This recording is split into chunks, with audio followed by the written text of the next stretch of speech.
জানো, এমন এক তাসবিহ আছে যেটা পড়লে ফেরেশতারাও নাকি থমকে যায়। কেন?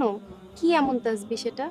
ইয়া রব্বি লাকাল হামদু কামা ইয়ানবাগি লিজালালি ওয়াজহিকা ওয়া লিআজিমি সুলাতানিক। সুবহানাল্লাহ, কত সুন্দর। এর অর্থ কি? হে আমার প্রভু, আপনার মহিমান্বিত চেহারা এবং আপনার রাজত্বের উপযোগী প্রশংসা শুধু আপনারই প্রাপ্য। কিন্তু ফেরেশতারা কেন দ্বিধাগ্রস্ত হয়ে যায়? কারণ বান্দা যখন এই তাসবিহ পড়ে আল্লাহর প্রশংসা করে, তখন ফেরেশতারা বুঝে উঠতে পারে না এর নেকি কিভাবে লিখবে। তখন তারা আল্লাহ সুবহানাহু ওয়া তাআলাকে জিজ্ঞাসা করে। হে আল্লাহ, এই বান্দার আমল আমরা কিভাবে লিখব? তখন আল্লাহ বলেন, এটা এভাবেই লিখে রাখো, বান্দার সাথে আমার সাক্ষাতের দিন আমি নিজেই এর সওয়াব দিয়ে দেব। সুবহানাল্লাহ। যে আমলের সওয়াব আল্লাহ নিজ হাতে দিবেন, তার চেয়ে বড় সৌভাগ্য আর কি হতে পারে। ঠিক তাই, চলো আমরা দুজনই এটা নিয়মিত পড়ব।